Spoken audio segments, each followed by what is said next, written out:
이거는 부정행위에 대해서 조사가 들어왔는데 알고 보니까 빠져 있었던 거죠. 그 남편분이 아니면 아내분? 아내분이.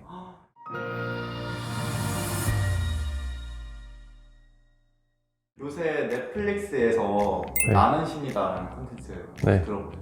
본편 1편만 봤고 지저분해서 못 보겠더라고요. 조금 아주 끔찍하죠. 1편만 너무 선정적이어가지고. 근데 그게 수위는 엄청 줄인 거라고 실제보다 더. 아 진짜요? 네, 10분의 1 수준이라고. 실제는 더 심하고 더 엄청 잔인하고 엄청 더. 이거는 나는 신이다라는 게 사이비 관련 콘텐츠잖아요. 네. 그런 사이비에 관한 이런 의식이 약간 대두되고 있는 현재인데 대표님 종교가 있으세요? 저는 없어요. 성당이나 불교나 다니신 적 있으세요? 엄마 아빠 따라 가본 적 있어요. 저는 아직까지 필요하다는 걸 못 느꼈어요. 그러니까 어릴 때 친구들 따라 가끔 주말에 교회를 가본 적은 있거든요. 근데 그냥 노는 게 다였고 내가 찬양하고 기도하고 한다고 했을 때 와 이래서 내가 잘 되고 있구나라는 걸 아직 느끼지 못했고 나이가 점점 들면 들수록 사회생활 하면서 받는 스트레스 어떤 고민들이 더 많아질 건데 그럴 때도 제가 종교를 찾고자 하는 생각은 전혀 없어가지고 이런 사람이 좀 무서워지지 않나 나중에 한 번에. 나중에 나이 드셔가지고 갑자기 종교에 갑자기 빠지시거나 사이비 빠지는 사람들은 그렇다던데요. 무교였다가도 많이 빠진다던데요.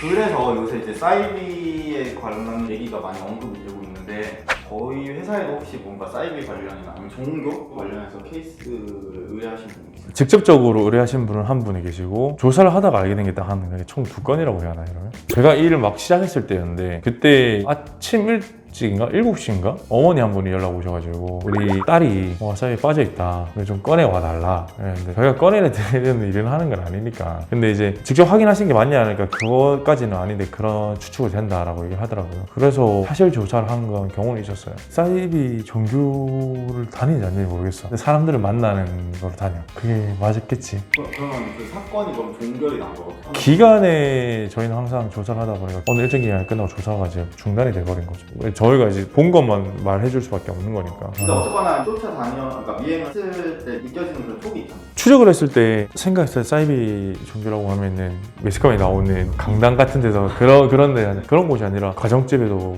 들어가는 거 있고 근데 만나는 사람이 진짜 한 3명, 4명 이렇게 모이고 하다 보니까 저도 그렇게 생각이 들었어요. 느낌상 뭐에는 빠져있구나 라고 생각이 들었어요. 이게 사실은 사이비인지 아니면 다른 건지는 정확히 맞아요. 확실하잖아요. 예를 들어서 만약에 포교 활동을 하셨으면 맞겠구나 했겠는데 그런 것도 설문조사해주세요.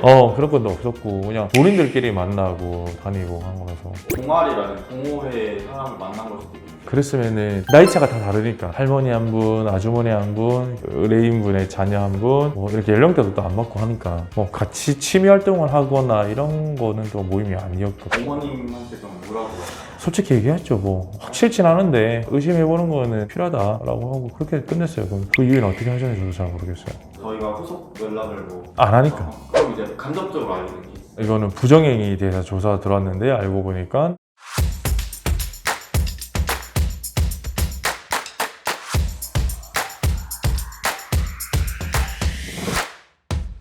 이거는 부정행위에 대해서 조사가 들어왔는데 알고 보니까 종교에 빠져 있었던 거죠. 그 남편분이 아니면 아내분? 아내분. 그러니까 사이비라기보다는 그냥 종교에 빠진 분, 교회였어요. 거기는 사이비가 아닌지는 아닌지는 모르겠지만 근데 가정을 좀 더 중요시해서 신앙심을 기르기 위해서 간 건지 모르겠지만 제가 봤을 때는 가정을 등한시하고 종교에 빠져 있었던 분이기 때문에 신앙이 우선이 되면 안 된다 생각해요. 가정이 있으니까. 본인이 우선이겠지만 그래도 본인 다음으로 가정이 있고 해야지 저는 좀 위험할 것 같아요. 그럼 남편분한테 결과를 통보를 네, 얘기했어요. 그냥 받아들이시는 거지. 몰랐다라고 하면서. 근데 차라리 남자를 만나지. 이게 종교에 빠지면 우리 더 빠져나오기 힘들 부분이니까.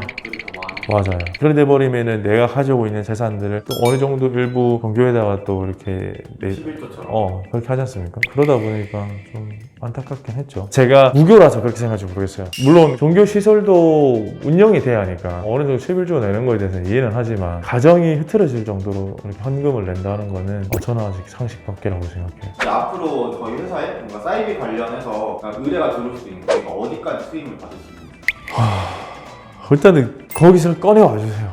쌤이 안 다니게 해주세요. 그걸 저희가 해결할 수 있는 건 절대 아니죠. 그거는 심리 상담을 만든다든지 정신과를 같이 한다든지 아니면 제일 중요한 거는 가족들과의 이런 대화라든지 이렇게 해야 하는데 우리가 할 수 있는 건 솔직히 사실관계 확인하는 여부가 다인 것 같아요. 그리고 어디까지 지금 관여가 되어 있는지 그렇게 하는 게 우리 일의 적정선이라고 보지 아니면 그 시설을 없애주고 이때까지 저희 종교에 낸 돈을 회수를 하고 이런 거는 안 되니까 채무 관계를 해결해주는 그런 건 아니에요.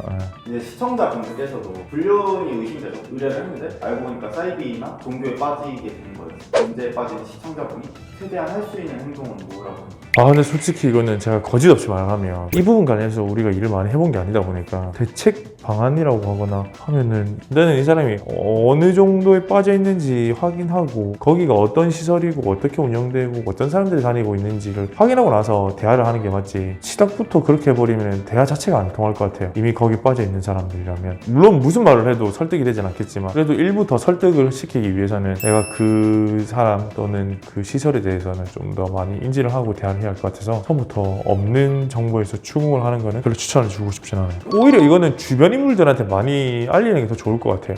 특히 가족분들한테, 식구들한테는 무조건적으로 얘기를 해서 도움을 받아야 할 것 같아요. 결과적으로 해결할 수 있는 거는 가족분밖에 없거든요. 그러니까 이걸 단순히 두 개로 비교해 봤을 때 배우자 부정행위 관련해가지고 했을 때는 가족한테 얘기를 하면 절대적으로 팔은 안으로 굳게 돼 있거든요. 이 얘기를 상대편 가족들한테 얘기를 하면 이 얘기를 분명히 배우자한테 얘기를 하고 조심해라고 할 거예요. 뭐 조심해라 맞지. 근데 결과적으로 난 이혼하게 되면은 의뢰인한테 뭐라고 하는지 알아요? 니도 잘못돼 있으니까 그렇게 바람 피웠지 않겠냐 우리 아이가. 이런 부모들이 대다수예요. 결국 이혼하게 돼요. 근데 종교 부분이 있어가지고는 갈라질 건 아니잖아요. 갈라질 수는 있겠지만 근데 그렇게 얘기했을 때 오히려 다 같이 가족들끼리 얘기를 하고 대책을 강구를 하겠죠. 저는 그래서 우리 가족들한테는 충분히 빨리 얘기를 해서 해결 방안을 찾는 게 좋을 것 같은데. 사실 뭐 사이비 관련해서 함정에게 의뢰해야 된다는 생각을 많이 할 수는 없는 것 같아요. 그렇죠. 네. 증거를 잡아서 뭐 소송을 걸 수도 있는 건 아니잖아요. 또 아니고. 근데 이제 도대체 내 배우자가 또는 내 가족이 어디를 다니는지 궁금하다 하고 있을 때 그렇게 나와버리면 그것도 좀 충격이 있긴 해요. 그것도 근데 이혼 사유에 해당될 수는 있겠죠. 사이비에 빠져서 종교활동이 심하게 빠지죠. 왜냐면 어쨌든 가정을 등한시한 거기 때문에. 근데 우리는 지금 배우자에만 국한된 게 아니라 가족 또는 내 주변 인물, 친구 많잖아요. 그래서 그렇게 한다 했을 때는 그거는 소송 목적이 아니다 보니까